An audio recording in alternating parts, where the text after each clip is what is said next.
اللهم وحبيبنا ومولانا محمد صلى الله عليه وعلى آله وأصحابه وسلم. اللهم صل على سيدنا ونبينا سيدنا وحبيبنا ومولانا محمد صلى الله عليه وعلى آله وأصحابه وسلم. اللهم صل على سيدنا ونبينا وحبيبنا ومولانا محمد صلى الله عليه وعلى آله وأصحابه وسلم. শুকরিয়া আদায় করতেছি মহান রব্বুল আলামিনের দরবারে। রব্বুল আলামিন ফিতনা ফাসাদের যুগে দুনিয়ার সমস্ত কাজ থেকে বিরত রেখে উলামায়ে কেরামদের মজলিস, জাকিরিন, শাকিরিন, সাওয়াদিকিন অনেক আল্লাহর খাস বান্দারা এই মজলিসের মধ্যে আছে, যাদের সঙ্গে আমাদের জীবনের একটা সময় আল্লাহ রব্বুল আলামিন কাটাবার সুযোগ করে দিয়েছেন। শুকরিয়া তার সবাই বলি আলহামদুলিল্লাহ। অনেক লোকের কানে মাহফিলের দাওয়াত পৌঁছার পরেও অনেকের সুযোগ থাকা সত্ত্বেও মাহফিলে আসে না। আবার তালাশ করলে দেখবেন বহু দূর থেকে কষ্ট স্বীকার করে আমার অনেক ভাইরা মাহফিলে পাগলের মতো শুরুতে চলে আসছে। মান জব্দা বাজাদা, যে যেই জিনিস পাওয়ার জন্য চেষ্টা করে ওই জিনিসে পাইয়াও যায়। দাদাজান আব্বাজান চরমনের জীবনে ঘুমাই আসছে। আমার আব্বাজান বলতেন, দিনই মাহফিলে প্রথম থেকে শেষ পর্যন্ত থাইকা বাড়ি বিদায় হয়ে চলে গেলে আমল নামার মধ্যে কম পক্ষে হলেও 50 লক্ষ নেকি এরকম জমা হতেই পারে না। নিয়াত যাদের সহি, আল্লাহকে রাজি খুশির উদ্দেশ্যে যারা আসছেন, আল্লাহ রাব্বুল আলামিন তাদের আমল নামার মধ্যে লক্ষ লক্ষ নেকিও দান করবে। একটা নেকির মূল্য কত? একটা নেকির মূল্য সম্পর্কে বুঝাতে যাইয়া আল্লাহ রাসূল সাল্লাল্লাহু আলাইহি ওয়াসাল্লাম মদিনা শরীফ যারা গেছেন, অহুদ পাহাড় তো দেখছেন, মাইলকে মাইল লম্বা বিরাট উঁচা। আল্লাহ নবী সাল্লাল্লাহু আলাইহি ওয়াসাল্লাম অহুদ পাহাড়কে ইঙ্গিত করে বলছিলেন, পুরা পাহাড়টা যদি স্বর্ণের হয়ে যায় এর যত মূল্য হবে তুলনা ছাড়া একটা নেকির মূল্য অনেক বেশি। একটা নেকির কি প্রয়োজন, কি দরকার? আল্লাহ রাব্বুল আলামিন কুরআনুল কারীমের মধ্যে ঘোষণা করছেন, ফামান ইয়া'মাল মিসকালা যাররাতিন খায়রান ইয়ারা ওয়া মান ইয়া'মাল মিসকালা যাররাতিন শাররান ইয়ারা। আল্লাহ রাব্বুল আলামিন বলছেন, যারা পরিমাণ তোমার যদি নেকি থাকে তার ফল তুমি ভোগ করতে পারবে, আর যারা পরিমাণ যদি তোমার গুনাহ থাকে তার ফল তোমার ভোগ করার লাগবে। আমি বলছি না, আল্লাহ বলছেন। এখন আমার ভাইদেরকে বলবো, পর্দার আড়ালের মা বোনরা যারা শুনতেছে, নেকি কামাই করার জায়গা কোথায়? বলেন দুনিয়াতে। কোথায়? শোনেন, কিয়ামতের ময়দান একটা নেকির জন্য ঠেকা বাজতে পারে না। সারা কিয়ামতের ময়দানে ঘুরিয়া একটা নেকি সংগ্রহ করার কোনো সুযোগ আছে? পারবে? যদি কেউ তালাশ করে সুযোগ কামাই করতে চায়, সে হয়তো বা তার মায়ের কাছে যাবে। মায়ের চেয়ে আপন কি আর দ্বিতীয় কেউ আছে? তার মায়ের কাছে যাওয়ার পরে মা কি আচরণ করবে এটা আল্লাহ রাব্বুল আলামিন কোরআনুল কারীমের মধ্যে আগেই আপনাকে আমাকে স্মরণ করাই দিয়েছেন। কিয়ামতের ময়দান এত কঠিন হবে, এত ভয়াবহ হবে আল্লাহ রাব্বুল আলামিন বলতেছেন ইয়াওমা ইয়াফিরুল মারউ মিন আখিহি ওয়া উম্মিহি ওয়া আবিহি ওয়া সাহিবাতিহি ওয়া বানিহি লিকুল্লি ইমরিইন মিনহুম ইয়াওমা ইযিন শা'নুন ইউগনিহি। আমি বলছি না আল্লাহ বলছেন? আল্লাহ রাব্বুল আলামিন বলেন সন্তান মায়ের কাছে যাবে, মা সন্তানের পরিচয় না দিয়া সন্তান থেকে মা ভাইগে যাবে। মা কি করবে? ভাগবে। আচ্ছা বলেন তো, মা যদি সন্তান থেকে ভেগে যায়, পরিচয় না দেয়, মায়ের চেয়ে দ্বিতীয় আপন কি আছে? কথা বলেন, আছে? তা মায়ের যদি আপন কেউ না থাকে, তাহলে মা যদি সন্তান থেকে কিয়ামতের ময়দানে ভাগে, তাহলে দ্বিতীয় আর এরকম কেউ আপন নাই যার কাছে যাওয়ার পরে নাকি সংগ্রহ করা যায়। কথা বলেন, কথা ঠিক না বেঠিক? এই জন্য আমার বাচ্চাদেরকে বলবো, পর্দায় মা বোনরা যারা শুনতেছে, তাহলে একটা নাকির কি প্রয়োজন, একটা নাকির কি দাম, এবং এই মজলিসের ভিতরে আমরা যারা আসছি, আসলে কি উপকার ফায়দা আমাদের হয়েছে, এই গুরুত্ব সম্পর্কে আলোচনা শুনতেছিলাম না? কথা বলে, হ্যাঁ, আল্লাহ যদি কবুল করে, নিয়া যদি সহি থাকে, একটা দুইটা নাকি না, আল্লাহ লক্ষ লক্ষ নাকি আমল নামে দান করবে। তাহলে আমরা যারা মাহফিলে আসছি, জিসি না ঠকছি? কথা বলে, জিসি না? কিন্তু এক শ্রেণী আমার বাচ্চারা আছে, মুসলমানের ঘরে জন্মগ্রহণ করার পরেও আমাদের এই কথাগুলো শোনার পরে তারা মিসকি মিসকি হাসবে, গুরুত্ব তো দিবেই না, বরঞ্চ একজন আরেকজনের গায়ে ঢইলে ঢইলে পড়বে। আছে না নাই? আছে, আছে।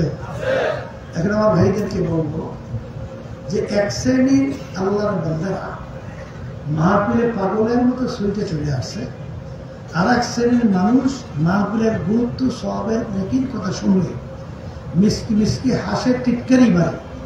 তাহলে বুঝতে হবে এই দুই মানুষের ভিতরে পার্থক্য আছে। আসতে বলে, কথা ঠিক না ঠিক? শোনেন, আল্লাহ রাব্বুল আলামিন যত মাখলুকাত সৃষ্টি করছে, এর ভিতরে সর্বশ্রেষ্ঠ সম্মানিত মাখলুকের নাম কি? মানুষ। বলেন, কোন মাখলুকাত? মানুষ। আমি বলছি না আল্লাহ বলছেন? আল্লাহ বলছেন। এখন আমরা যারা মানুষ, আমরা সৃষ্টির সেরা, মাখলুকাতের ভিতরে সবচেয়ে সম্মানিত। এটা শোনার পরে আমাদের কি খুশি লাগছে না খারাপ লাগছে? হ্যাঁ, খুশি তো লাগবে, লাগারই কথা। কিন্তু আল্লাহ রাব্বুল আলামিন ওই কোরআনুল কারীমের মধ্যে অন্য আয়াতের ভিতরে বলছেন যে এক শ্রেণীর মানুষ এরকম আছে যাদেরকে আমি আমার নেয়ামত চক্ষু দান করছি। চক্ষু দান করছি কিসের জন্য? আল্লাহ আমাদেরকে দিয়েছেন কেন? দেখার জন্য। মানে কিসের জন্য? আল্লাহ বলতেছেন ওদেরকে আমার নেয়ামত চক্ষু দান করছি দেখার জন্য। ওরা চক্ষু দিয়ে আমার কুদরত দেখার পরেও কেমন জানি দেখাও ওরা দেখে না। কথা ঠিক? ওদেরকে আমি কান দিছিলাম শোনার জন্য, ওরা কেমন জানি আমার এই রসুল নবী এবং নায়েবে রসুল, এই ওলামায়ে কেরাম হক্কানি কোরআনুল কারীম এবং হাদিসের আলোচনা শুইনাও শোনে না। কথা ঠিক? এক শ্রেণীর মানুষ আছে, ওদেরকে আমি অন্তর দান করছি বুঝের জন্য, কিন্তু ওদের এই বুঝ শক্তি থাকার পরেও ওরা কেমন জানি বুঝাও বুঝে না। এই শ্রেণীর মানুষ সম্পর্কে আল্লাহ রাব্বুল আলামিন বলেন, উলাইকা কাল আনআম। এই মানুষগুলো কেমন? আল্লাহ রাব্বুল আলামিন বলতেছেন চতুষ্পায় জানোয়ারের মতো। কি মতো? আবার মুখ্য বলে গরু, ছাগল, ভেড়া, এদের মতো। আমি বলছি না আল্লাহ বলছেন? এরপরে আল্লাহ বলতেছে শুধু চতুষ্পায় জানোয়ারের মতোই না, বাল হুম আবল, এই শ্রেণীর মানুষগুলো চতুষ্পায় জানোয়ারের চেয়েও খারাপ। এরপর আল্লাহ রাব্বুল আলামিন অন্য আয়াতে বলছেন যে এক শ্রেণীর এত খারাপ, শাররুল বারিয়া, এই মানুষগুলো কুত্তা শিয়াল শুয়ারের চেয়েও খারাপ। কে বলছে? আবার বলে। তাহলে বুঝা গেল মানুষ হইলেই মূলত তাকে মানুষ বলা যায় না। কি আল্লাহ রাসূল সাল্লাল্লাহু আলাইহি ওয়াসাল্লাম মানুষ না? আস্তে কথা হয়, মানুষ না? আবু জাহেল না মানুষ? আচ্ছা, আল্লাহর হাবিবের নাম শুনলে কি বলে? দুরূদ শরীফ পড়া ওয়াজিব। দুরূদ শরীফ তেলাওয়াত করা হইতেছিল। এক শ্রেণী আমার ভাইদেরকে দেখলাম গুরুত্ব সহকারে দুরূদ শরীফ না পড়িয়া মুখ বন্ধ করে বসে আছে। কথা বলে? হ্যাঁ, আল্লাহ দুরূদ শরীফ পাঠ করলে আল্লাহ এবং আল্লাহ রাসূল খুশি হয়। কে খুশি হয়? এবং দুরূদ শরীফ তেলাওয়াত করলে আল্লাহর রহমত বেধড়ক ভাবে নাযিল হতে থাকে। শোনেন শোনেন না, উলামায়ে কেরাম রমজানের ব্যাপারে বয়ান করে না? আল্লাহ রাসূল সাল্লাল্লাহু আলাইহি ওয়াসাল্লাম একদিন মসজিদের ভিতরে প্রথম পা রাখছেন। আল্লাহর হাবিব বললেন আমিন। দ্বিতীয় পা আমিন। তৃতীয় পা রাখলেন আমিন। সাহাবায়ে কেরাম বলেন আল্লাহ রাসূল সাল্লাল্লাহু আলাইহি ওয়াসাল্লাম এরকম মেম্বারে পা রাখা অবস্থায় আপনাকে কখনোই আমিন বলতে তো দেখি নাই, শুনিও না। আপনি এরকম মেম্বারে পা রাখা অবস্থায় আমিন বললেন কেন?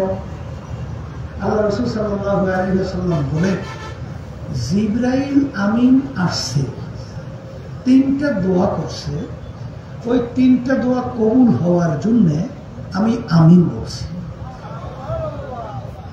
আচ্ছা বলেন তো, জিবরাইল আলাইহিস সালাম আসছে, আল্লাহর হুকুম ছাড়া কি জিবরাইল আমিন আসতে পারছে? তাহলে জিবরাইল আলাইহিস সালামকে কি পাঠাইছে? বলেন আল্লাহ। আচ্ছা, জিবরাইল আলাইহিস সালাম দোয়া করছে আল্লাহর হুকুম ছাড়া, জিবরাইল আলাইহিস সালাম কি দোয়া করতে পারছেন? তাহলে দোয়া শিক্ষা দিয়েছে কে? বলেন আল্লাহ। তাইলে পাঠাইছেন আল্লাহ, দোয়া শিক্ষা দিয়েছেন আল্লাহ, দোয়া করার জন্য মাধ্যম বানাইছেন সমস্ত ফেরেশতাদের ভিতরে সম্মানিত জিবরাইল আলাইহিস সালাম। কথা ঠিক? আমিন বলাইলেন কার মাধ্যমে? আল্লাহ আপনি কবুল করেন। সরদার দো জাহান মুহাম্মদুর রাসূলুল্লাহ সাল্লাল্লাহু আলাইহি ওয়াসাল্লাম। এখন আপনাদের কাছে জিজ্ঞেস করি, বলেন তো এই দোয়া কবুল হওয়ার ভিতরে সন্দেহ আছে কি? হ্যাঁ, মোটেও নাই। কোন সন্দেহ আছে? তিনটা দোয়া। কয়টা? আবার বুঝতে পারেন? তিনটা। একটা দোয়া হলো আল্লাহ রাসূল সাল্লাল্লাহু আলাইহি ওয়াসাল্লাম জিবরাইল সালাম বলতেছেন আপনার যেই উম্মতেরা রমজান মাসের রোজা পাইছে, এই সুযোগে তাদের জীবনের সমস্ত গুনাহ সব যদি মাফ করায় নিতে না পারলো ওর ধ্বংস হোক। আল্লাহ রাসূল সাল্লাল্লাহু আলাইহি ওয়াসাল্লাম বললেন আমিন। তাই রমজান মাস কিছুদিন আগে আমাদের থেকে চলে গেছে না? হ্যাঁ, গুনাহ মাফ করাইতে পারছে কি না জানি না। যদি চেষ্টা না করে মাফ করাই না নিতে পারে তাহলে তো ধ্বংস অনিবার্য। কি জয় বলে কথা কি? দ্বিতীয় নম্বরে দোয়া, হে আল্লাহ রাসূল আপনার উম্মত দুনিয়া থাকা অবস্থায় বাপ মাকে পাইছে অথবা দুইজনের একজনকে জ্যান্ত অবস্থায় পাইছে, তাদের খেদমত করিয়া তাদেরকে খুশি করিয়া যে দুনিয়া থাকা অবস্থায় বেহেশত কামাই করে নিতে পারলো না ওর ধ্বংস হোক। আল্লাহ রাসূল সাল্লাল্লাহু আলাইহি ওয়াসাল্লাম কি বলেন? আল্লাহ আপনি কবুল করেন। তিন নম্বর দোয়া, হে আল্লাহ রাসূল আপনার নাম শোনার পরে যারা দুরূদ শরীফ পড়বে না ওদের ধ্বংস হোক। আল্লাহ রাসূল সাল্লাল্লাহু আলাইহি ওয়াসাল্লাম বলেন আমিন। তাহলে এখানে দুরূদ শরীফ তেলাওয়াত করা হইতেছিল, অনেকে চুপ করে মুখ বন্ধ করে বসে রয়েছে। কি খুব আটি গড়া সব পাইছেন না? কথা বলে না পাইছে, বরঞ্চ বদদোয়ায় পড়বে। কথা ঠিক কিনা? এর জন্য আমার বাচ্চাদেরকে বলবো, খবরদার আমরা আল্লাহ হাবিবের নাম শুনলে দুরূদ শরীফ পড়ব। কথা ঠিক আছে? তাহলে সেই কথা বলতে চাইছিলাম, এক শ্রেণীর মানুষ আল্লাহ বলেন আমার সমস্ত মাখলুকাতের মধ্যে নিকৃষ্ট, তার চেয়ে আল্লাহর মাখলুকাতের মধ্যে সবচেয়ে নিকৃষ্ট জানোয়ারের নাম শূকর। জানোয়ারের নাম কি? এক শ্রেণীর মানুষ আছে আল্লাহ রাব্বুল আলামিন বলেন শূকরের চেয়েও খারাপ। কথা ঠিক? তাহলে যে কথা বলতে চাইছিলাম, আবু জাহেলও মানুষ, আল্লাহ হাবিব সাল্লাল্লাহু আলাইহি ওয়াসাল্লামও মানুষ। আল্লাহ হাবিবের নাম শুনলে দুরূদ শরীফ পড়া ওয়াজিব। আবু জাহেলের নাম শুনলে আপনার জবান থেকে কি বের হয়? লাআনাতুল্লাহি আলাইহি। আল্লাহর গজব ওর উপরে পড়ছে, আরো বেশি বেশি পরিমাণে পড়ুন। ভুল বলছি না ঠিক বলছি? একজনের নাম শুনলে দুরূদ শরীফ পড়া ওয়াজিব হয়, আর একজনের নাম শুনলে ঘৃণা সূচক শব্দ আমাদের জবান থেকে বের হয়। আচ্ছা বলেন তো, আল্লাহ হাবিবের চক্ষু মোবারক কয়টা? কয়টা ছিল? আবু জাহিলিয়া আল্লাহ হাবিবের পা মুবারক, আবু জাহিলিয়ার পা, হাতের দিকে পার্থক্য আছে, অন্য অন্য অঙ্গ প্রত্যঙ্গ কোনো পার্থক্য আছে, কিন্তু কবি এক কথায় বুঝাতে চাই বলছিলেন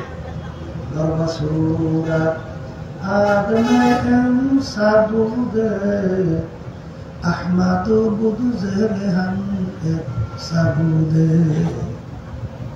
এই মানুষের সূরা তৈরি মানুষ হওয়া যায় না। যদি মানুষের সূরা তৈরি মানুষ হওয়া যেত, আল্লাহ রাসূল সাল্লাল্লাহু আলাইহি ওয়াসাল্লামকে দেখতে, আবু জাহলকে দেখতে দুনিয়ার দৃষ্টিতে অঙ্গ প্রত্যঙ্গের দিক থেকে কোনো পার্থক্য ছিল না, কিন্তু আল্লাহ রাসূল সাল্লাল্লাহু আলাইহি ওয়াসাল্লামের নাম শুনলে দুরূদ শরীফ পড়া ওয়াজিব হয়। আবু জাহলের নাম শুনলে ঘৃণা সূচক শব্দ বের হয়, আল্লাহর গজব করছে আরো বলুন। এই কথা ঠিক?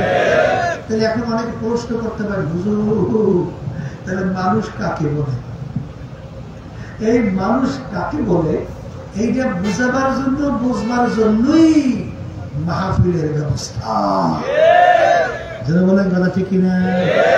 আমি আমার ভাইদেরকে বলবো, শোনেন, ওমর ফারুক রাদিয়াল্লাহু তাআলার নাম শুনছেন? হ্যাঁ, আচ্ছা, ওমর ফারুক রাদিয়াল্লাহু তাআলা প্রথম অবস্থায় কাফেরদের অন্তর্ভুক্ত ছিল না? ছিল। কাফেরদের ভিতরে বৈঠক হয়েছিল, সেখানে কি আলোচনা? আল্লাহ রাসূল সাল্লাল্লাহু আলাইহি ওয়াসাল্লাম তার মাথার মোবারক কে কাইটা নিয়ে আসতে পারবে, কাফেরদের মিটিং, তাকে 100 লাল উট পুরস্কার দেওয়া হবে। নাউযুবিল্লাহ। কেউ সাহস পায় নাই। ওমর ফারুক রাদিয়াল্লাহু তাআলা খাপ থেকে তরবারি বের করে লাফায় দাঁড়িয়ে গেছে, আমি পারবো। নাউযুবিল্লাহ। কাফেররা দেখলো এমন ব্যক্তি দাঁড় হয়েছে, পারবেও। পথের মধ্যে কি ঘটনা হয়েছে আমরা জানি না, অনেকেই জানি। অল্প সময়ের ব্যবধানে আল্লাহ রাব্বুল আলামিন তাকে এমন পরিবর্তন ঘটাইয়া দিল, ওই তরবারি নিয়ে সর্বপ্রথম ইসলামের পক্ষে আল্লাহ হাবিব সাল্লাল্লাহু আলাইহি ওয়াসাল্লাম সহ রাজপথে নারায়ে তাকবীর, আল্লাহু আকবার এই স্লোগান দিয়ে রাস্তায় নামছে। কথা ঠিক?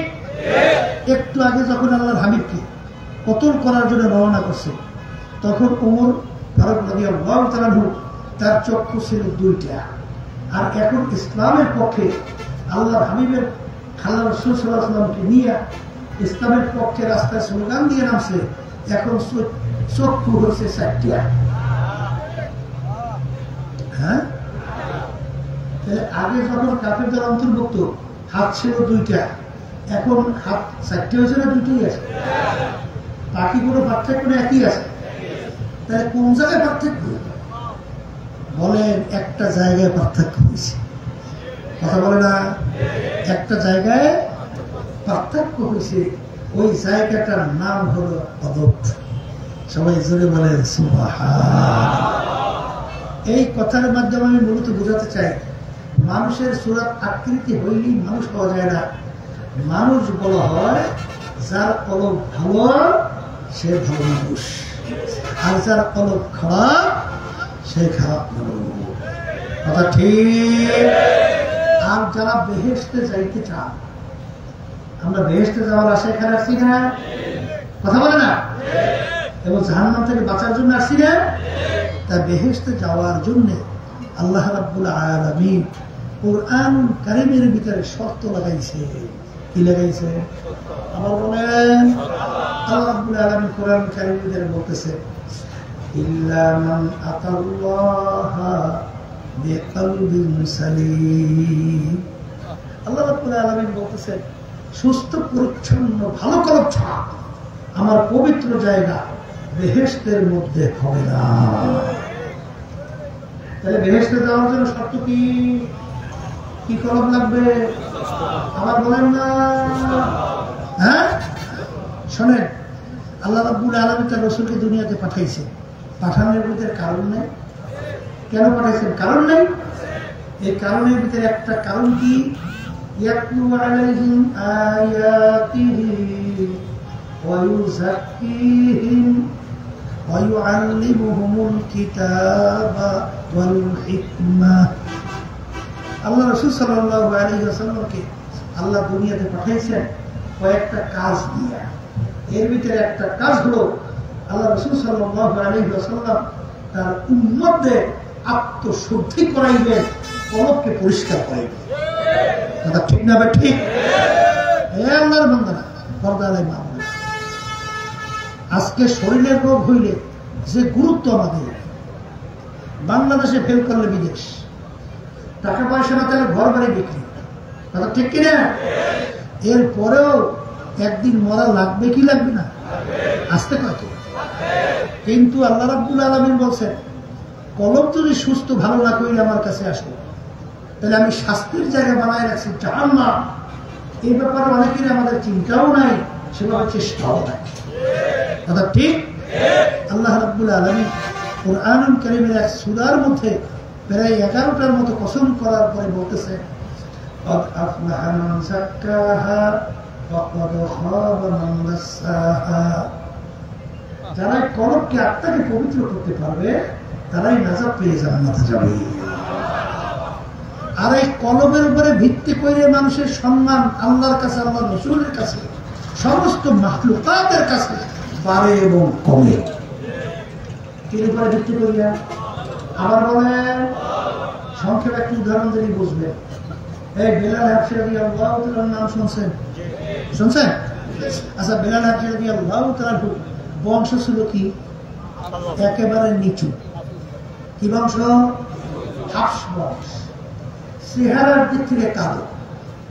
কালা বংশের লোক দেখছেন না? কালো লোক দেখছেন? চেহারা কোনো ডকুত আছে? আচ্ছা, চেহারার দিক থেকে কালো।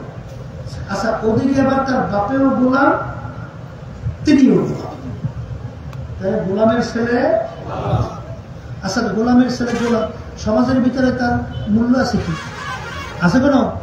আচ্ছা নাই। চেহারা সুন্দর আছে? নাই। বংশ কি? নিচু না? নিচু।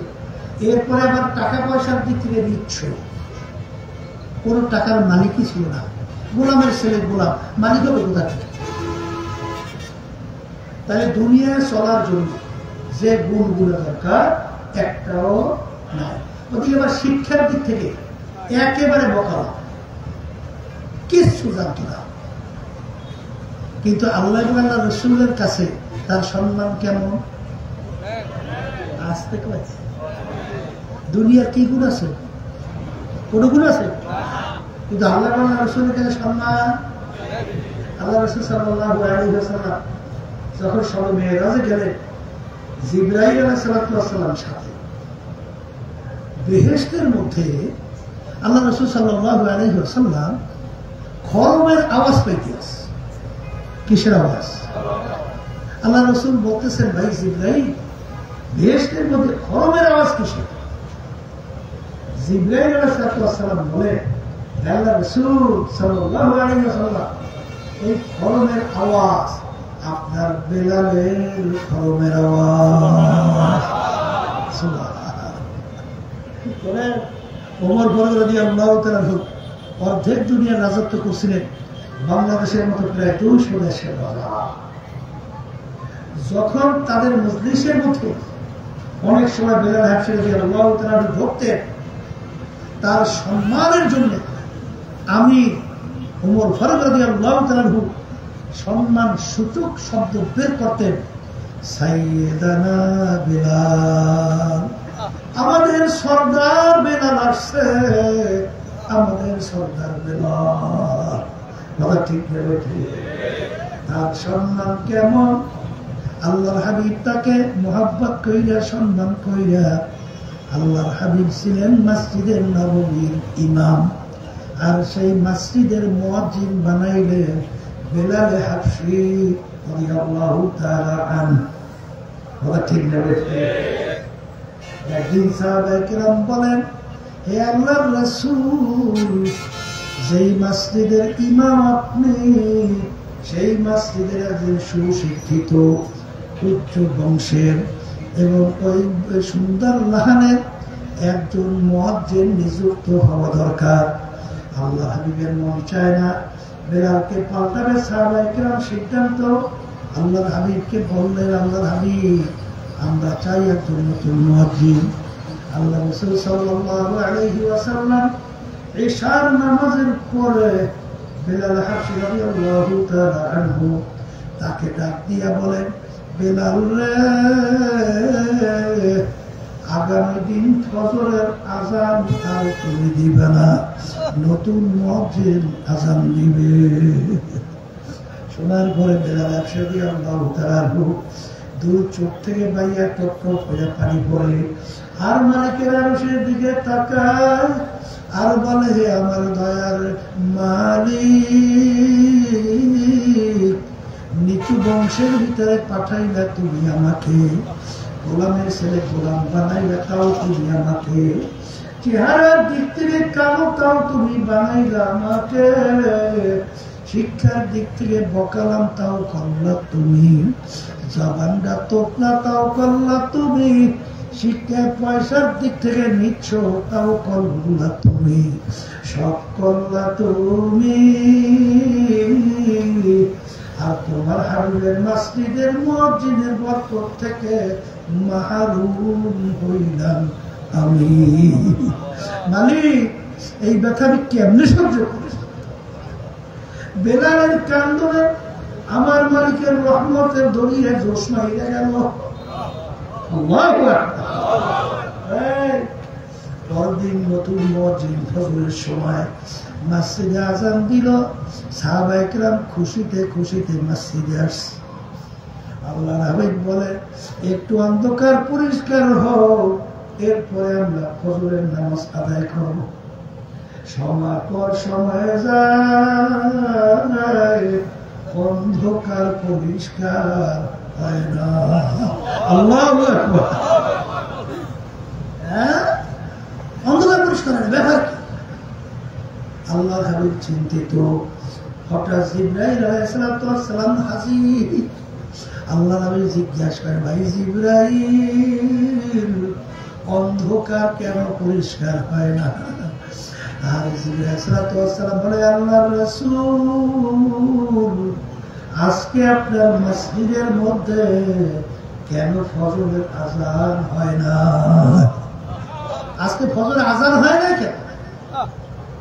আল্লাহ রাসূল বলে, ভাই জিবরাইল, তুমি কি বলো? আজকে তোমার নন্য সময় চেয়ে সুন্দরভাবে আযান হয়েছে।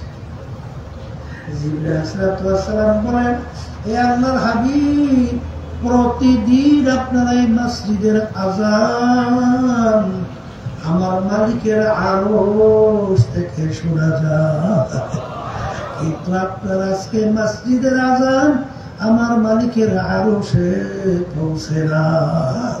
তাড়াতাড়ি বেলালকে নিয়ে এসে আযান দেওয়া, তাহলে অন্ধকার পরিষ্কার হবে না।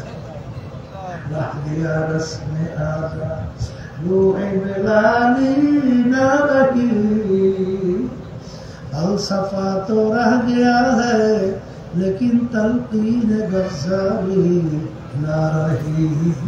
আজান তো মাইকে চলছে মোড়ে মোড়ে মসজিদ, কিন্তু আজানের যে রুহানিয়া বেলাল রাদিয়াল্লাহু তাআলা সেটা এখন আর পাওয়া যায় না। ঠিক না? পীর মুরিদের তো অভাব না, কিন্তু ইমাম গাজ্জালী রাহমাতুল্লাহি আলাইহি তাদের যে পীর মুরিদি রুহানিয়া, সেটা এখন আর বর্তমানে পাওয়া কথা ঠিক কিনা? এই কথার মাধ্যমে আমি কি বুঝাইছি? মানুষের সম্মান বাড়ায় কমে কির উপরে? বংশের উপরে, আসতে শিক্ষার উপরে, বিভিন্ন পদের উপরে। আমি মেম্বার, আমি চেয়ারম্যান, আমি এমপি, আমি মিনিস্টার, আমি বড় বংশের, বড় শিক্ষিত, আমি পান্ডিত, অমুক টাকার মানি, আমি জমিদার, আমি সওদাগর, আমি অমুক তমুক সরু। এইটার উপরে ভিত্তি করেই তো সম্মান বাড়ে কমে। এই সম্মান বাড়ে কমে কির উপর ভিত্তি করে? বলেন কলমের উপরে। সবাই খুলে বলেন খুলে বলে। তাহলে কলম ভালো করা লাগবে, একটু আসতে বলে লাগবে। এখন বাজানদেরকে সংক্ষেপে বলি, অনেকে মনে মনে প্রশ্ন জেগে রয়েছে, হুজুর তাহলে কলম ভালো খারাপ হয় কিসে? হুজুর কলম কিসে ভালো হয় আর কিসে খারাপ হয় এটা জানা লাগে না? আসতে পারে, আসতে বলে। বাজার কলমের উল্লেখযোগ্য 10টা রোগ আছে। কয়টা রোগ? কয়টা রোগ? এই রোগগুলো কলম থেকে দূর করা লাগবে। এর ভিতরে একটা রোগের নাম হলো তাকাব্বুর। বলেন তাকাব্বুর বুঝেন? বাংলা বুঝেন?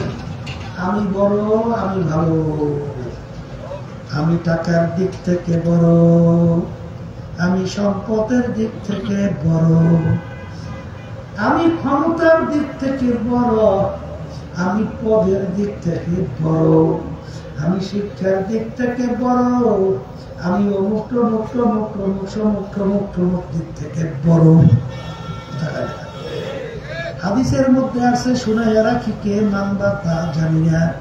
আল্লাহ রাসূল সাল্লাল্লাহু আলাইহি ওয়াসাল্লাম বলেন, যার ভিতরে এক জাররা পরিমাণ তাকাব্বুর থাকবে সে বেহেশতের ঘেরানো পাবে না। কিসের ঘেরান? কিসের ঘেরান? এই যার ভিতরে জাররা পরিমাণ তাকাব্বুর। ইবলিস শয়তানের নাম শুনছেন? হ্যাঁ, এই মুআল্লিমুল মালাইকা উপাধি পেয়েছে না? আল্লাহর কাছে সম্মানিত হয়ে গেছিল না? ইবাদতের জমিনে, ইবাদতের ময়দানে এমন কোন জায়গা বলে দুনিয়ার মধ্যে নাই, সেটা বলে ইবলিস দেয়। আসমানি কিতাবের সংখ্যা 104। 104 কত? এই 104 কিতাবের ইলম আল্লাহ রাব্বুল আলামিন ইবলিসকে দান করেছে। কত বড় জানেন না পান্ডিত? আল্লাহ রাব্বুল আলামিন যখন বলছিলেন, ইবলিস আদমকে সেজদা কর, সেজদা করছে?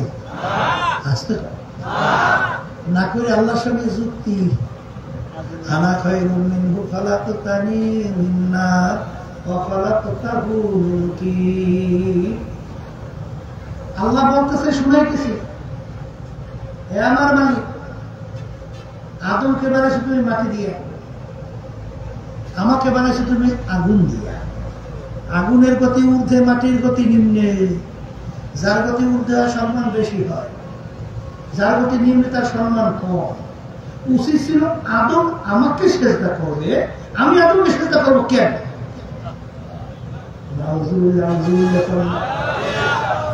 কার সঙ্গে যুক্তি দেয়? আর একটু বলেন না।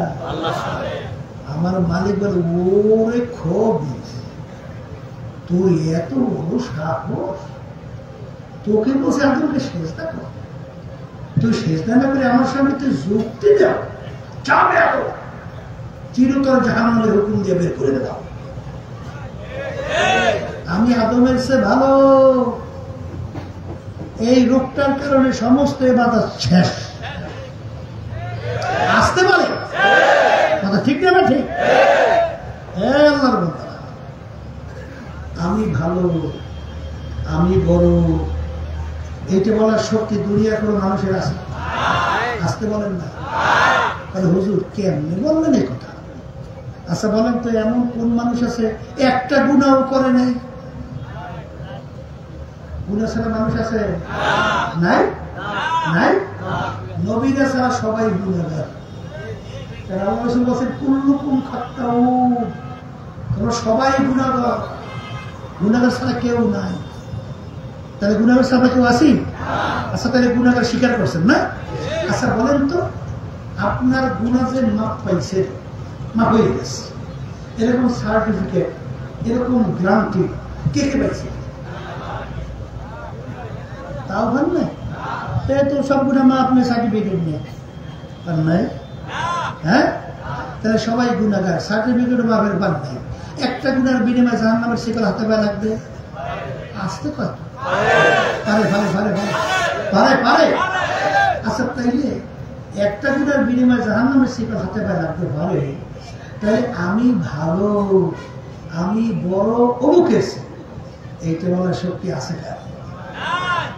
আসতে বলে বলেন নাই? এই জন্য আল্লামা জিনি রহমাতুল্লাহি আলাইহি লেখছেন, কবরে যাইয়া মাপ পাওয়ার আগ পর্যন্ত নিজেকে নিজে একটা শুয়ারের চেয়ে ভালো মনে করা যাবে না। বড় পীর আব্দুল কাদের জিলানী রহমাতুল্লাহি আলাইহি রাস্তা দিয়ে রওনা করছে। কোথা দিয়ে? এই রাস্তার পাশে একটা কুকুর। আমরা কি কর? কুকুর করলে কুত্তা কর, যা কর বুঝছেন তো। এই কুকুরের জবান খুলে গেছে। কুকুরের জবান আপনার আমার মধ্যে কথা বলে, আশ্চর্য না? আসতে বল, আশ্চর্য না? এই যেই মালিক তোমাকে আমাদের কথা বলার শক্তি দান করছে, সেই মালিক যদি কুকুর বলে কথা বলে না? এই আবু জাহেল যখন আল্লাহর হাবিবের সামনে হাত মুখ করে যেই বলছিল, মুহাম্মদ তুমি আল্লাহর নবী হলে বলো তোমার হাতের মুঠে কি আছে? হাতের মুঠের ভিতরে 3টা পাথর। আল্লাহ রাব্বুল আলামিন বলছে, পাথর কথা বল। আবু জাহেলের সামনে প্রকাশ্যে পাথর কথা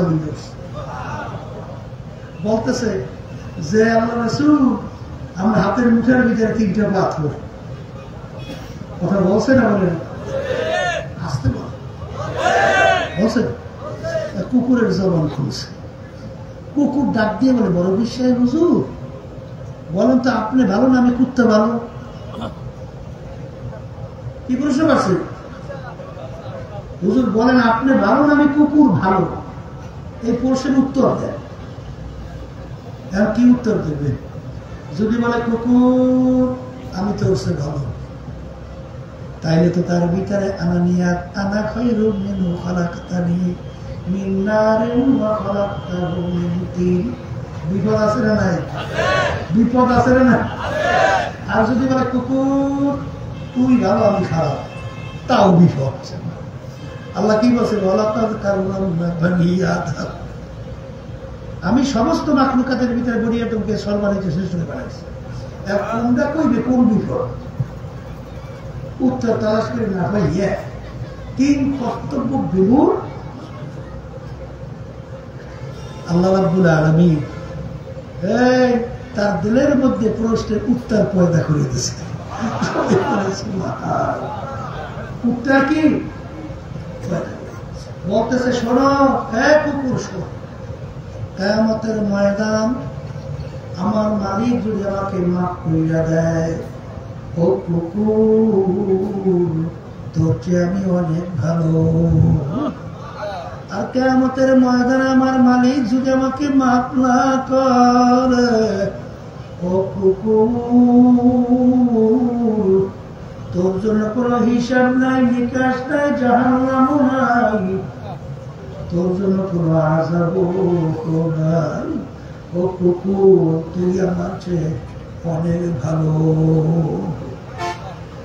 কি বুঝলেন? তাহলে কবরে যাই মাপ পাওয়ার আগ পর্যন্ত নিজেকে নিজে ভালো মনে করা যায় না? ভালো মনে করা যায় যায় না? কথা ঠিক কিনা? এই রোগ ভিতর থেকে দূর করতে হবে। এটা একটা অন্তরের কলবের রোগ। কথা ঠিক না? ঠিক। আর একটা রোগের নাম হলো হিংসা। রোগটা কি? হিংসা। বুঝেন তো? বড় উন্নতি থেকে সহ্য করতে না পারা। সঙ্গে সঙ্গে বলছি, এক শ্রেণী বাজানো আছে না? আছে না? চরমনায় মনে দেখতেই পারে না। আমাদের এলাকায় মনে হয় নাই, আমাদের এলাকা আছে, আল্লাহ মাফ করে। আচ্ছা, চরমনায় দেখতে পারে না। আচ্ছা, চরমনায় কি করে? যেই মানুষগুলো নামাজি, চরমনায় যাওয়ার পরে মানুষগুলো সব বেনামাজি। আচ্ছা, চরমনায় কি করে?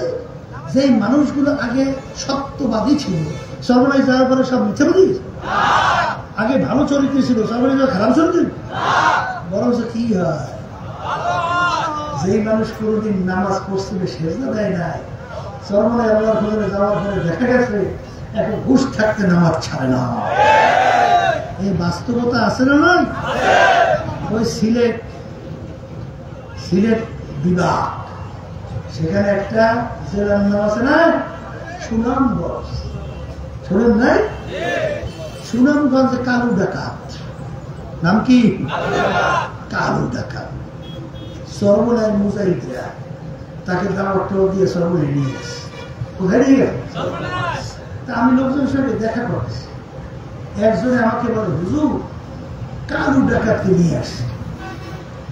আমি পিছনে দিকে ফিরিয়ে তাকাইয়া দেখে ওরকম দৃশ্যের মানুষ আমার জীবনে আমি দেখিনি। আমি চাইয়া কত হয়ে গেছি, এই মোটা মোষ ঘুরিয়ে কানের মধ্যে দেওয়া। কথা বলছেন? ওদিকে পরনে কাপড় তাও কালো, গায়ের মধ্যে পোশাক তাও কালো, চুল রাখছে একেবারে কান্দা পর্যন্ত ঝুলে কি একটু বিঘার তাও কালো। বুঝছেন না? বোঝেন নাই? এরপরে আবার এই চেহারাটাও শরীরটাও সেইভাবে কালো, এরকম বড় চেহারা, চোখ দুইয়ের বড় বড় লাল, এইরকম সুরাতের মানুষ আমি খুব দেখিনি। কথা বলছে? ওই চরমনায় ময়দান আল্লাহ নেওয়ার পরে এখন কয়েক মাস আগে সেদিনকে দেখা হয়েছে, ও চরমনায় না বলে সেদিনকে ছিল, দেখা হলে এখন তাকাইলে মনে হয় একজন আল্লাহ অলি হয়ে গেছে। পরিবর্তন হয়েছে না হয় না? হয়েছে হয়েছে। গেছিলাম উত্তরবঙ্গে, আওয়ামী ফ্যাসিস্ট খুনি ভাত পাক করে খাইয়ে যেতে পারে না, ধুইয়া ফালাইল না, আসতে না হাজার হাজার মায়ের পর সন্তান হারা করেনি, করছে? আচ্ছা, ওই সময় তো মাহফিল বিভিন্ন জায়গায় বন্ধ করিয়ে দেওয়ার উপক্রম হয়েছে না? আপনাদের এলাকাতে খুব একটা মাহফিল হয়েছে বলে মনে হয় না। কথা কয় না? কি হয়েছে? এমন যে কথাগুলো শুনতেছে এগুলো সব খারাপ কথা কইতেছে না? এই কথাগুলো শোনার পরে আমি মুসলমান, আমার কি করণীয়, আমার কি বর্জনীয়, এটা জানা লাগে না? না জানলে আপনি দিনের পথে ইসলামে চলবেন কেন? এই মাহফিল গুলো বন্ধ করার প্রায় জেলায় শুরু করে গেছিল। উত্তরবঙ্গে আমি গেছি, এখন সেখানে আমাকে মাহফিল করতেই দেবে না। মাহফিল করতে এলাকার একটা নৌকা ছিল, সাংঘাতিক, আমরা কই বোখা, কোনো ভয় থাকে।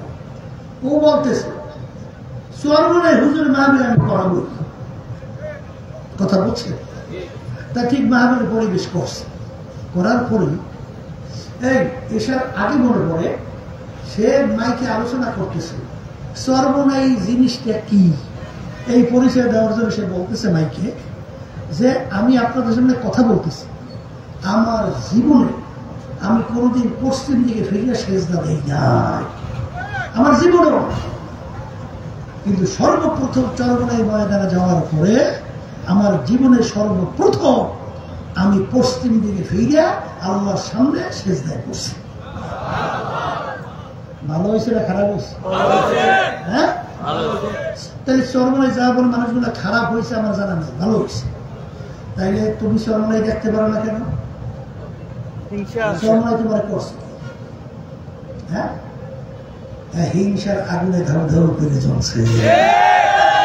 কিসের আগুন? আর এই রোগটা যদি থাকে, আমি বলি না, আল্লাহ রাসূল সাল্লাল্লাহু আলাইহি ওয়াসাল্লাম বলেছেন আল হাসাদু ইয়াকুলুল হাসানা, যার ভিতরে এই রোগ থাকবে সমস্ত নেকি তারা আমলনামায় ওই হিংসার আগুনে জ্বালাইয়া আমলনামা একেবারে খালি কইরা ফেলবে। লাভ হয়েছে না ক্ষতি হয়েছে? আমার বলেন, এই যে একটা অন্তরের রোগ দূর করা লাগবে। আর একটা রোগের নাম হলো হুব্বে জাহ, হুব্বে মাল। আল্লাহ রাসূল সাল্লাল্লাহু আলাইহি ওয়াসাল্লাম বলেন, হুব্বুদ দুনিয়া রাসু কুল্লি খাতিয়াতিন, সমস্ত গুনার মূলই হলো এই দুনিয়ার মোহ। এই দুনিয়ার মহব্বত, এই পদের মহব্বত, দলের মহব্বত, সম্মানের মহব্বত, টাকার মহব্বত, গাড়ি মহব্বত, ঠিক? এই মহব্বতের সমস্ত গুণের মূল। আমি বলছি না, আল্লাহ রাসূল বলছেন। আবার বলেন, আর যদি আমি ভুল করলে থেকে আমার ধরাই দেবে, হুজুর আপনি ভুল বলছেন, ঠিক না। আর যদি ঠিক হয় তাহলে কিন্তু সোজাই কবরে যাওয়া লাগবে। বলেন ঠিক না? ঠিক।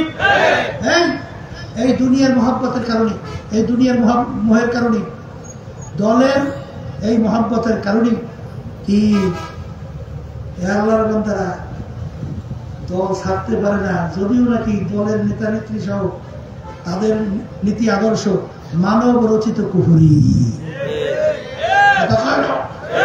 এই যে বর্তমানে প্রচলিত গণতন্ত্র চলছে, বিএনপিটা লালন করে না, আসতে হয় না গণতন্ত্র শোনেন না? এই প্রচলিত গণতন্ত্রের প্রবক্তাকে জানেন? প্রাক্তন প্রেসিডেন্ট আমেরিকা আব্রাহাম লিঙ্কন। এই প্রচলিত গণতন্ত্রের থিওরি ছিল government of the people, by the people, for the people. তিনি এক কথায় বুঝাতে চান সমস্ত ক্ষমতার মালিক জনগণ। বলে এইটা যদি কেউ যাই না শুনি না বিশ্বাস করে, যদি যাই না শুনে কেউ মানে, আপনার কাছে প্রশ্ন করলে আপনি বলে আপনার ঈমান থাকবে? আমরা ঈমান নেওয়ার সময় কি বলছি? বাইদা আল্লাহ, ফরজা আল্লাহ, আব্দা আল্লাহ, সমস্ত ক্ষমতার মালিক একমাত্র আমার আল্লাহ। জোরে বলে। এইটা জানা শোনার পরেও এক শ্রেণী আমার বাজানরা দেখবেন আওয়ামী লীগ ছাড়তে পারে না, আসতে পারে। এক শ্রেণী আমার বাজানরা দেখবেন বিএনপি ছাড়তে পারে না, জাতীয় পার্টি ছাড়তে পারে না, কোরআন এবং হাদিসের বাহিরের বিরুদ্ধে নিয়মতন্ত্র মানব রচিত এইটা ছাড়তে পারে না। কিসের কারণে? দুনিয়ার মুখে। আবার এক শ্রেণী বর্তমানে বাইরেছে, এই দলের সঙ্গে আমার রক্ত গোস্ত মিলে গেছে। রক্ত গোস্ত মিলেছে, বুঝেন না? পানির ভিতরে যদি চিনি দিয়ে লাড়া দেয়, এই চিনির কোন অস্তিত্ব থাকে দেখা যায়? তাহলে বুঝাইতে চাই রক্ত গোস্ত এমন নয় না মিলেছে, ও সারা কায়দা না। এরকম এক শ্রেণী আছে নাই? আমার বাবাদেরকে বলবো, বাজারে বাবনদেরকে বলবো, মাগনা রক্ত পেয়েছে না, মাগনা গোস্ত হয়েছে। এই তামাম দুনিয়ার সমস্ত নেতা নেত্রী, সব দল, সবাই একত্রিত হইয়া আল্লাহর নেয়ামত এক ফোঁটা রক্ত তৈরি করতে পারবে? পারবে? এই রক্ত নেয়ামত কার? আবার জোরে বলেন, এক টুকরা গোস্ত তৈরি করতে পারবে? এই নেয়ামত কার?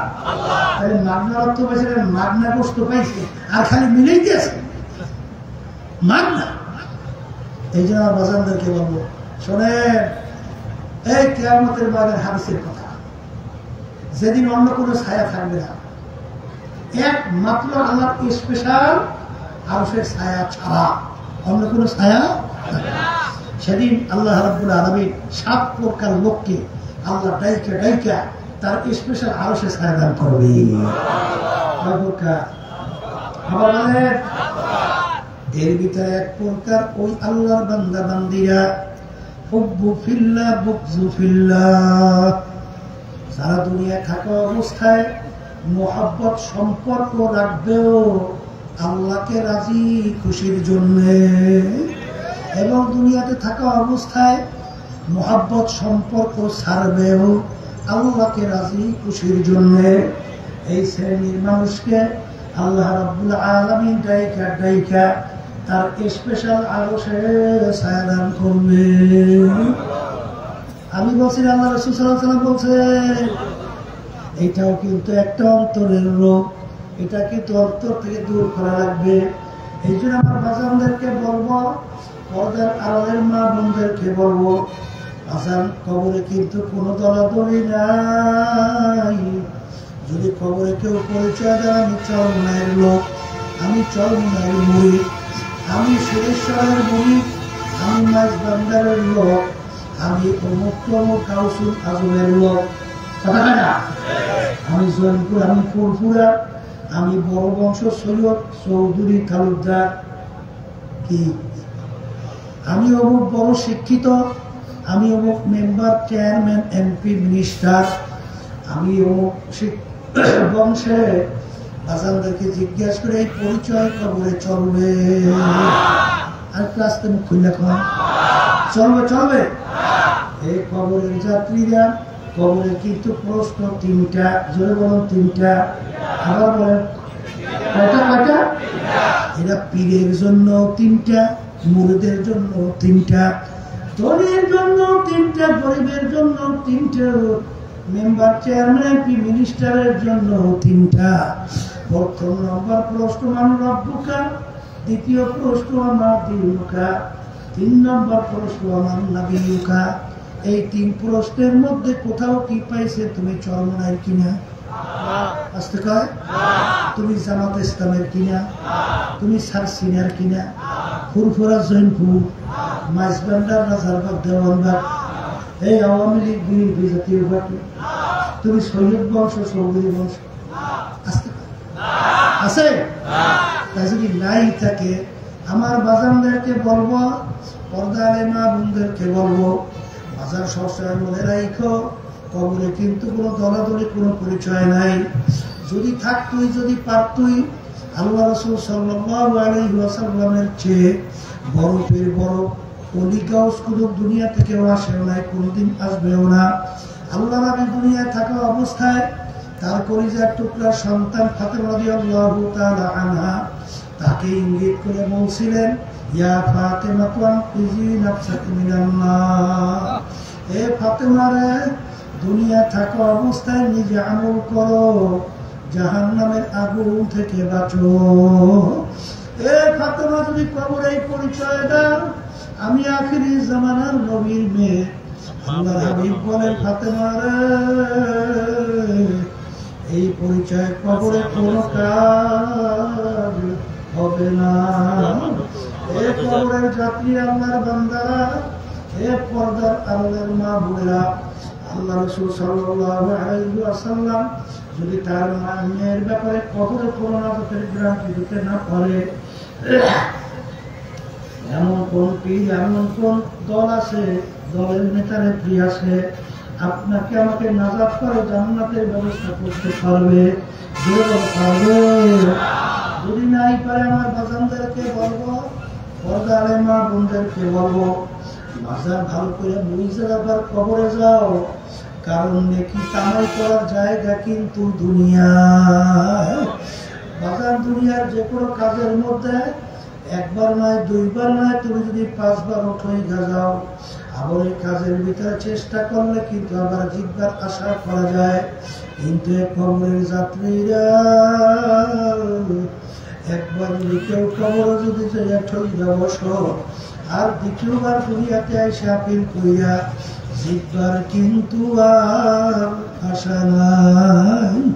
বাজার দুনিয়ার যে কোনো কাজের মধ্যে একটা সময় থাকে, একটা তারিখ থাকে, কিন্তু তোমার আমার মৃত্যুর মৌতের কোনো সময়ও নাই, তারিখও নাই। কার কখন কোন সময়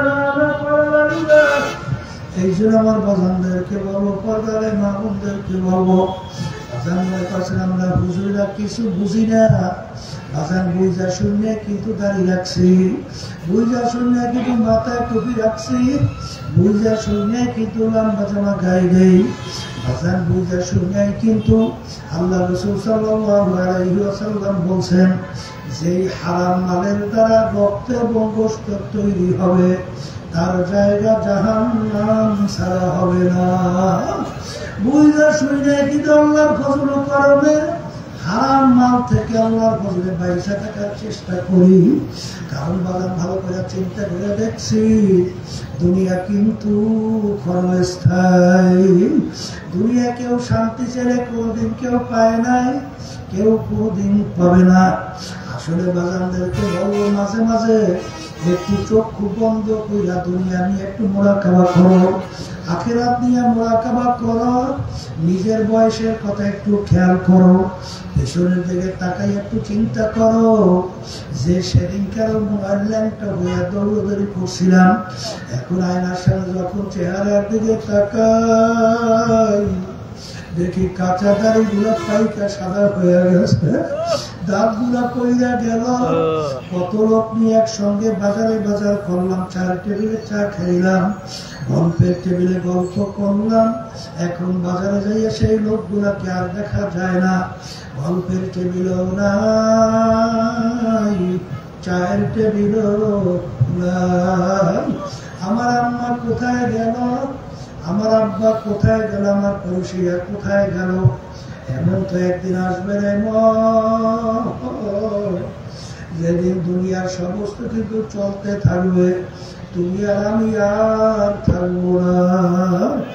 এ কবরের যাত্রীরা, এ মুসলমান আমার বাবারা, হে পর্দার আড়ালের মা বোনেরা, বাজার তামাম দুনিয়ার ইতিহাস পড়িয়া দেখো, একমাত্র মুসলমান জাতি দুনিয়ার মধ্যে বাজার গলা টান কইরা বুক ফুলাইয়া চ্যালেঞ্জের মাধ্যমে বাইচে আছে। অন্য কোন জাতি দুনিয়ার ভিতরে চ্যালেঞ্জে দুনিয়া টিকতে পারে নাই। কথা ঠিক যাবে মুসলমান আমার বাবারা, হে পর্দার আড়ালের মা বোনেরা, হে বড় লোক আমার বাবারা, শিক্ষিত আমার বাবারা, আমাদের কেউ গালি দিও না, কোনো লাভ নাই। আমাদেরকে কেউ মন্দ বইল না, কোনো লাভ নাই। কারণ তোমার কবরে তুমি যাবা, আমার কবরে আমি যাব।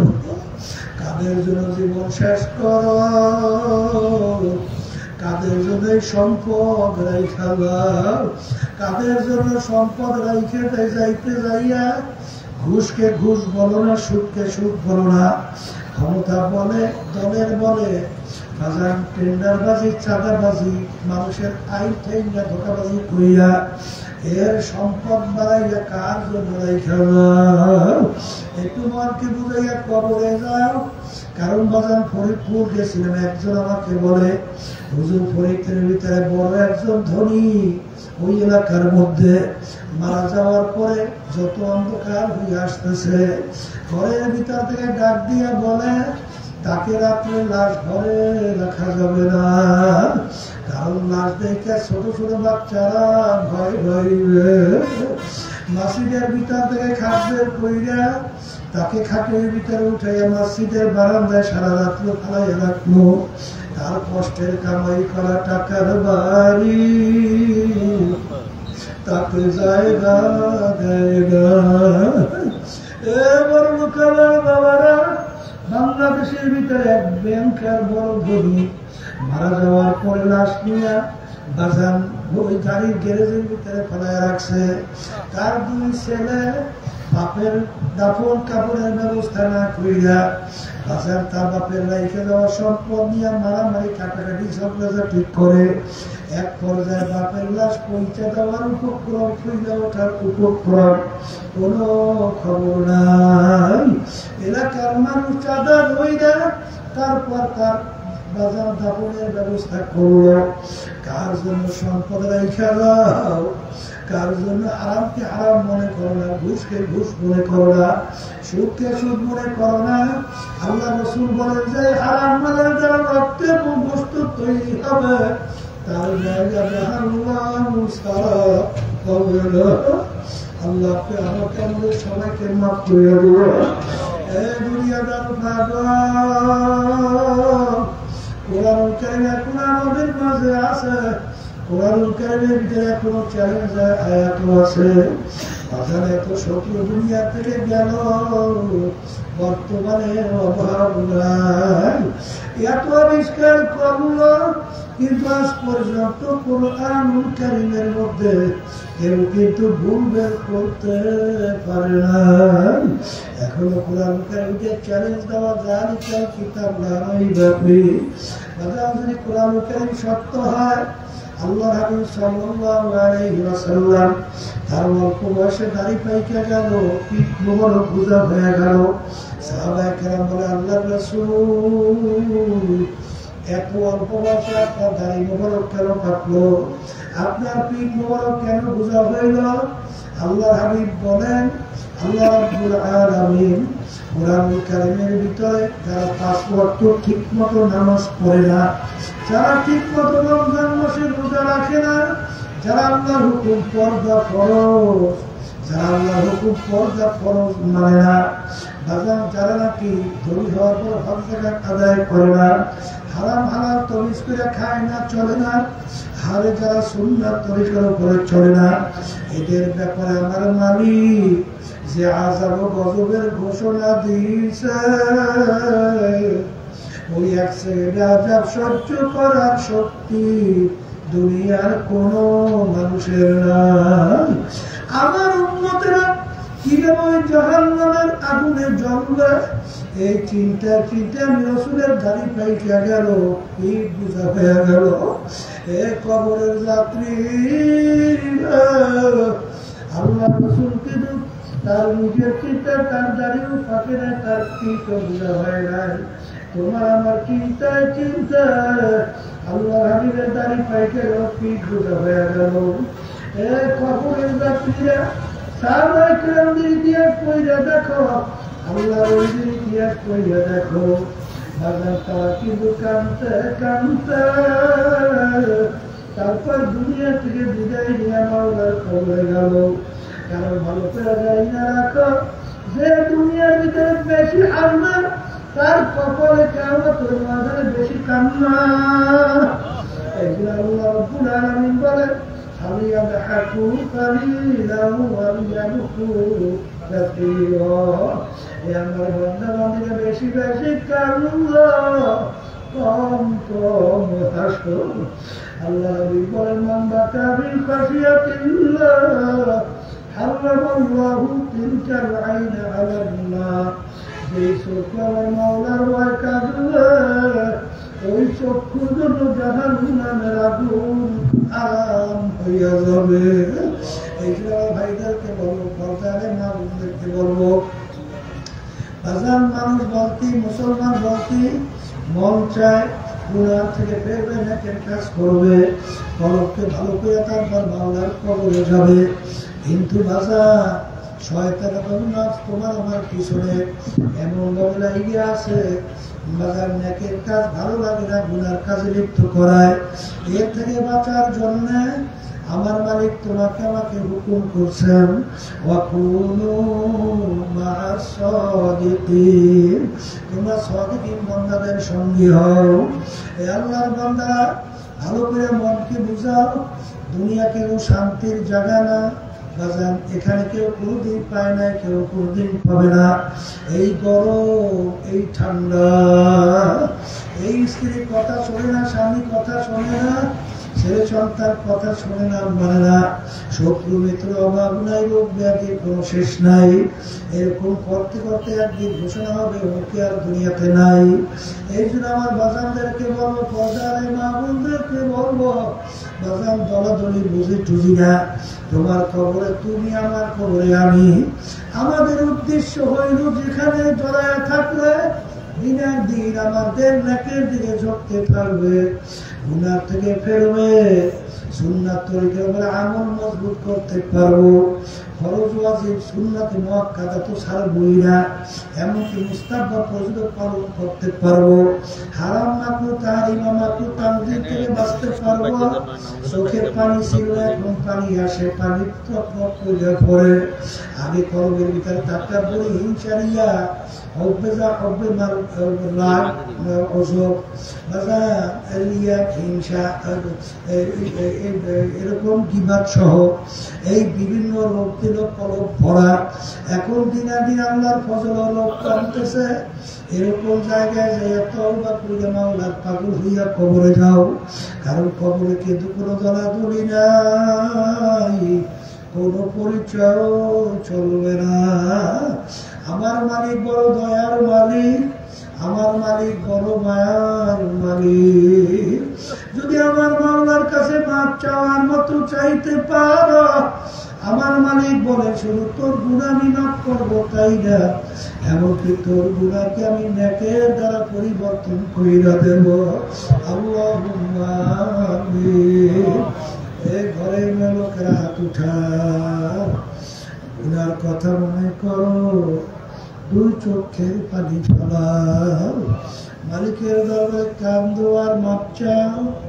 যদি কান্না না আসে মনকে বুঝাও করে নাও।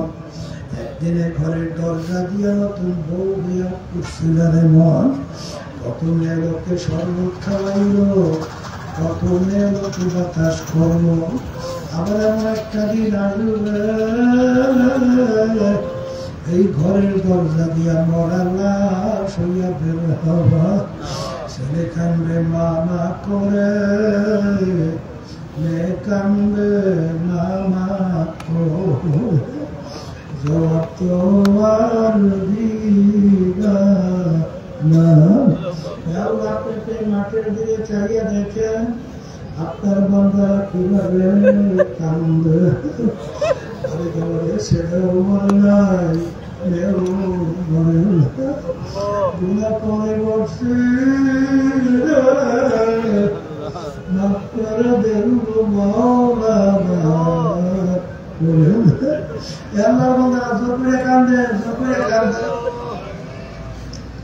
সন্তান মারা গেলে চোখে পানি আসে, সম্পদ নষ্ট হয়ে গেলে চোখের ভিতরে পানি আসে।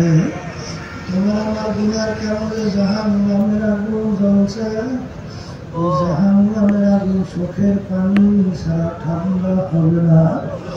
আল্লাহ যাদের ছিলেন না করে হইল, যারা না করে জন্য চেষ্টা কার্য সাহায্য করল, আমরা যারা না করে উপস্থিত হয়ে গেলাম, আমাদের সবাই উপরে খাস মেহেরবানি নাযিল করেন আল্লাহ। আল্লাহ হাত তুলছি জানি না এই উপস্থিতিতে কার আম্মা কার আব্বা কার দাদা দাদু নানা আত্মীয় স্বজন ওই অন্ধকার কবরে শুয়ে আমাদের দিকে চলে আসে, আমাদের জন্য দোয়া